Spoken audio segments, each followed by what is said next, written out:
दोस्तों, अरबियन सी में, अरब सागर में ईरान ने सीधी सैटेलाइट इमेज, ये देखिए, ईरान ने ब्लर है क्योंकि सैटेलाइट इमेज है और अंधेरा है।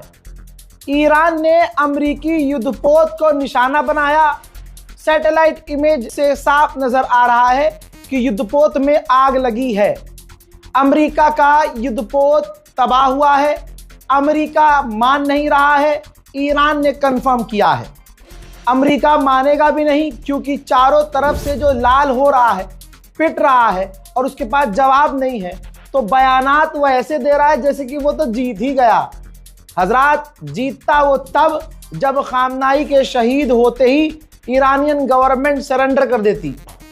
अभी तक ईरान ना झुका है ना रुका है। लीजिए, बड़ी बड़ी खबर इस एक वीडियो में दे रहा हूं, शेयर कर दीजिएगा।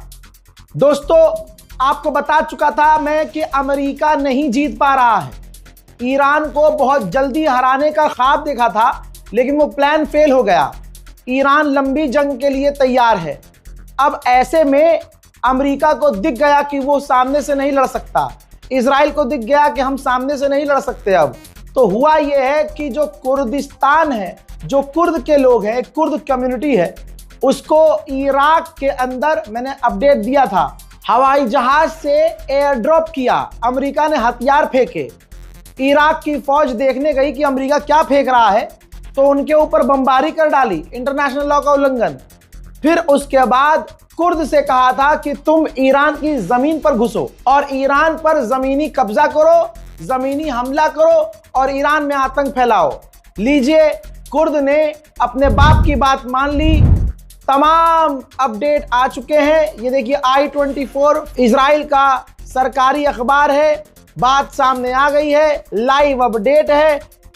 ईरान के अंदर जमीनी हमला हो गया है। अल्लाह अकबर। ईरान के अंदर कुर्द के आतंकियों ने, कुर्द के दंगाइयों ने, कुर्दिस्तान के लोगों ने ईरान के अंदर जमीनी हमले शुरू कर दिए हैं। कुर्द के लीडर ने कबूल किया है कि हमने हमले शुरू किए हैं, लेकिन हमला करते ही पैंट से टट्टी भी निकल रही है।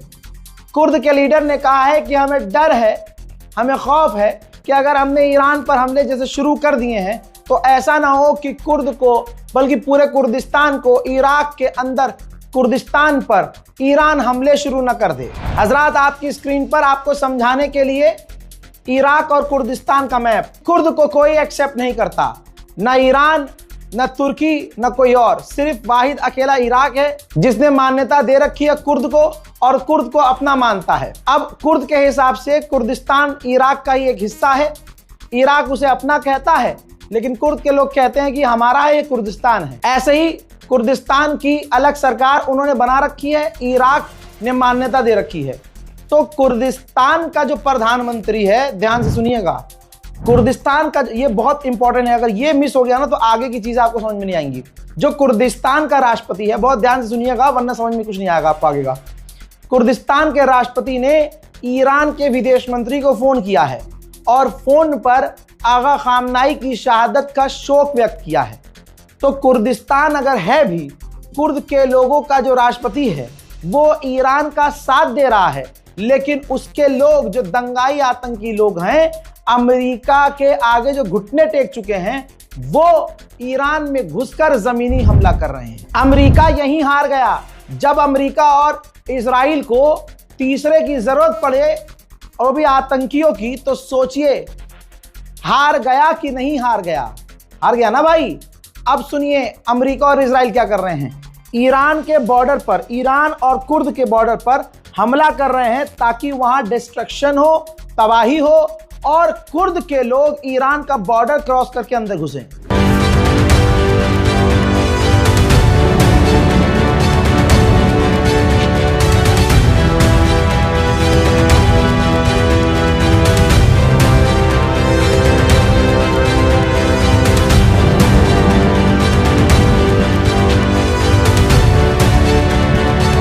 वहीं अमेरिका, सऊदी अरब दोनों मिलकर कुछ बड़ा प्लान कर रहे हैं। अमेरिका के विदेश मंत्री ने सऊदी अरब के विदेश मंत्री से फोन पर बात की है। खामनाई को तो छीन लिया, लेकिन खामनाई के लाल ने, हैदर के लाल ने, जिनको तुम काफिर कहते थे, उन्होंने तुम्हें करबला याद दिला दी, उन्होंने तुम्हें हुजूर के जमाने की जंग याद दिला दी।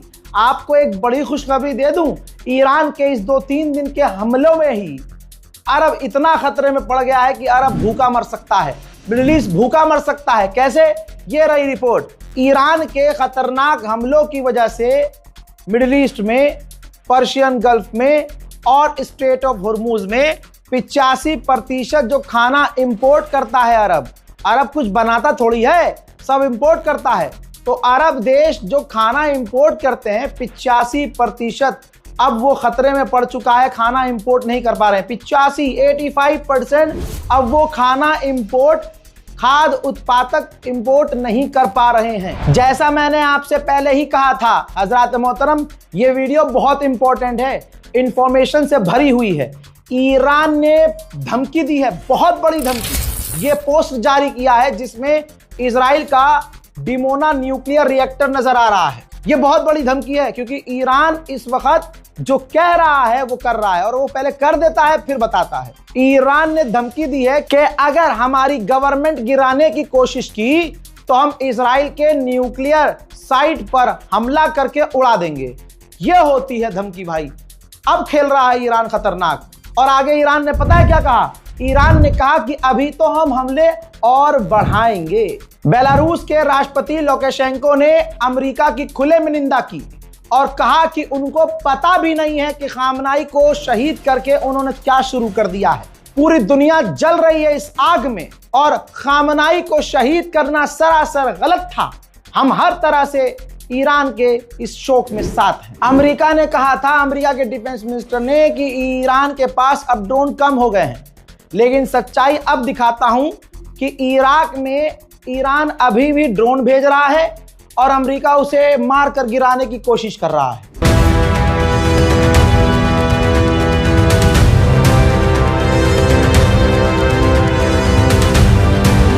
सच मुंह से CNN के निकल गया। आप लोगों को ईमान का वास्ता है, शेयर कीजिएगा क्योंकि ये खबरें दबाई जा रही हैं। CNN लाइव रिपोर्टिंग कर रहा था तेल अवीव से। लाइव रिपोर्ट करते करते पीछे से मिसाइल आने लगी, तो पत्रकार ने कहा कि यहां मिसाइलें आ रही हैं लेकिन हम आपको दिखा नहीं सकते क्योंकि गवर्नमेंट ऑफ इजराइल ने मना किया हुआ। ईरान की एक एक बात सच साबित हो रही है। डोनाल्ड ट्रंप ने अब बयान में कहा है कि उनकी लीडरशिप मारी जा रही है, जो भी अगला लीडर बनने वाला है वो सब मिट रहे हैं, और अगर हम हमला ना करते तो ईरान पहले इजराइल पर हमला कर देता। अमेरिका पर हमला तो नहीं करता, इजराइल पे करता। तो ये बात क्लियर हो गई। जो ईरान के विदेश मंत्री ने कहा कि ये जंग इजराइल की थी, अमेरिका ने अमेरिका फर्स्ट को खत्म करके इजराइल फर्स्ट रखा। ये नीति रखी कि हमारे लिए इजराइल पहले है, अमेरिका बाद में। तो अमेरिकियों को धोखा दिया ट्रंप ने और वर्ल्ड वॉर छेड़ दी सिर्फ इजराइल के लिए, क्योंकि इजराइल के पास एप्स्टीन फाइल की तमाम वीडियोस हैं जिसमें डोनाल्ड ट्रंप छोटी छोटी बच्चियों के साथ गंदे काम कर रहा है। And their leadership is just rapidly going. Everybody that seems to want to be a leader, they end up dead. And it's an amazing thing that's taking place. Years they've been killing our people and killing people from all over the world, and I think we have great support. And I think if we didn't do it first, they would have done it to Israel and give us a shot if that was possible. आप शैतान की strategy समझिए। Israel border पर हमला कर रहा है ताकि आतंकवादी घुस सकें। ठीक, पहला अपडेट जो वो कर रहा है। इजराइल का दूसरा अपडेट ये है, उसकी स्ट्रैटेजी ये है कि वो ईरान में पुलिस स्टेशनों को निशाना बना रहा है ताकि पुलिस स्टेशंस को तबाह कर दे, और ईरान के जो गद्दार लोग प्रदर्शन करना चाहते हैं मूसाद और CIA से पैसा लेके, और लाखों वहां जो मूसाद के एजेंट्स हैं वो सड़क पर उतर कर जब प्रदर्शन करें तो पुलिस हो ही ना, क्योंकि स्टेशन तो उड़ा दिया। ये इजराइल की नीति देखिए कितनी खतरनाक है। ऐसे दो शैतानों के सामने 2 मिनट भी टिकना कितना खतरनाक है। लेकिन ईरान ने 2 दिन में पूरा मिडिल ईस्ट हिला दिया। और एक वो है, समझ रहे हैं ना किसकी बात कर रहा हूं? हाँ, एक वो है 2 कॉल पर हगीज में हक देता है। ऐसा बजाया है ईरान ने अरब के नेताओं को और अरब में अमेरिकी साइट्स को कि अरब लीग रोने लगा। अरब लीग ने पहला स्टेटमेंट जारी किया है और ईरान से रिक्वेस्ट की है कि अब और हमले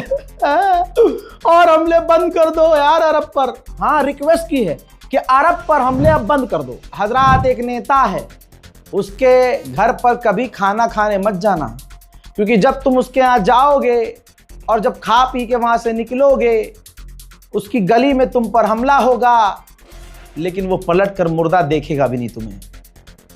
ईरान का युद्धपोत अमेरिका ने श्रीलंका के समुद्री इलाके में उड़ाया जो भारत से वापस जा रहा था।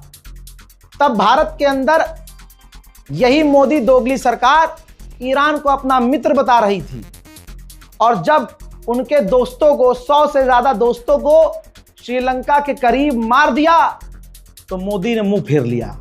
एक ट्वीट तक नहीं। क्यों?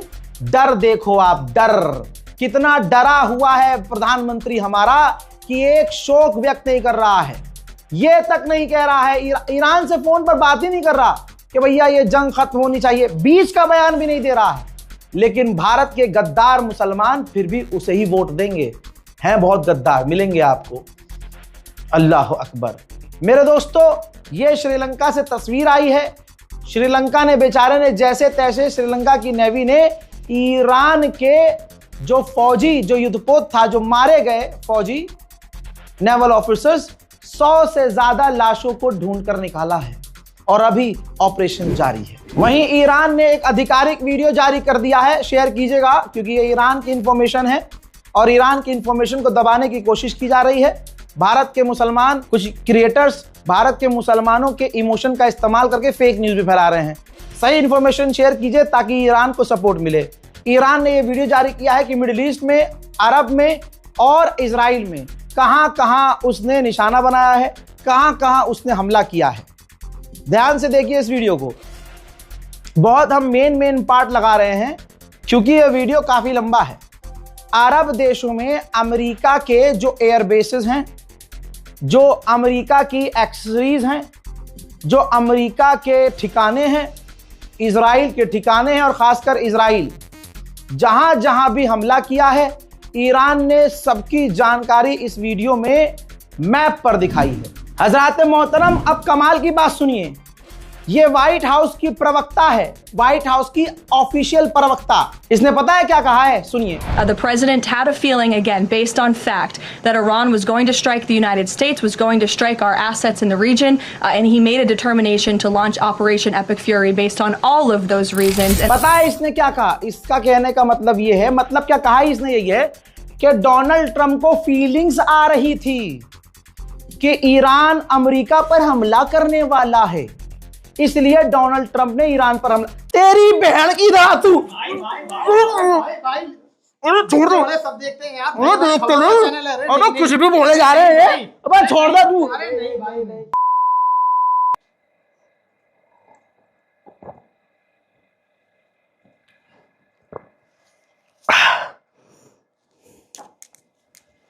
उधर यूएन ने कहा है कि 2 दिनों के अंदर 1 लाख यानी 1.25 लाख ईरानियों ने तेहरान छोड़ दिया है, यानी तेहरान से निकलकर वे दूसरे शहरों में चले गए हैं। अमेरिका कह रहा है कि ईरान हमला नहीं कर पा रहा है। मेरा बस चलता तो मैं अपनी मिसाइल दिखा देता इन्हें। बहरहाल ये इराक देखिए, इराक में जो अमेरिका का बेस है, आप बिफोर आफ्टर देख लीजिए। जो आपके लेफ्ट साइड तस्वीर है, ये अमेरिका का बेस हमले से पहले है और राइट साइड में जो तस्वीर लगी हुई है वो हमले के बाद है। सब कुछ जला हुआ है, तबाह नजर आ रहा है। तो आप लोगों से यही रिक्वेस्ट है कि रील पर भरोसा ना करें, चाहे वो मुसलमान क्रिएटर की हो। ऐसे पत्रकार पर भरोसा करें जो मिडिल ईस्ट एक्सपर्ट हो, मिडिल ईस्ट को समझता हो और जेन्युइन फैक्ट के साथ, प्रूफ के साथ आपको खबर दे। 30 सेकंड, 5 सेकंड, 15 सेकंड, 20 सेकंड वाली रील ना बनाए। रील भी बनाए तो उसके पास वो एक्सपीरियंस हो कि भाई ये पत्रकार है, ये जेन्युइन खबरें देता है। ऐसा नहीं, क्योंकि मैंने देखा है कौम में बहुत गलत फहमी। मेरे पास व्हाट्सएप आ रहे हैं लगातार, भाई देखना, क्लियर करना, भाई ये तो वेरीफाइड चैनल है, भाई इनका तो यूट्यूब चैनल है, भाई ये खबर दिखा रहे हैं। जज्बात के साथ कुछ क्रिएटर्स खेल रहे हैं, उन लोगों से मेरी हाथ जोड़ के गुजारिश है, मेरी जान, सच बोल के इज्जत मिलेगी, झूठ बोल के मिलियंस में फॉलोवर मिल जाएंगे, लाइक मिल जाएंगे, लेकिन 4 दिन बाद आपके वही फॉलोवर आपको गाली बकेंगे, क्योंकि आपका झूठ ज्यादा दिन चलेगा नहीं। फिलहाल के इस अपडेट में इतना ही, लौट रहा हूं फिर से बड़ी जानकारियों के साथ, तब तक के लिए जय हिंद।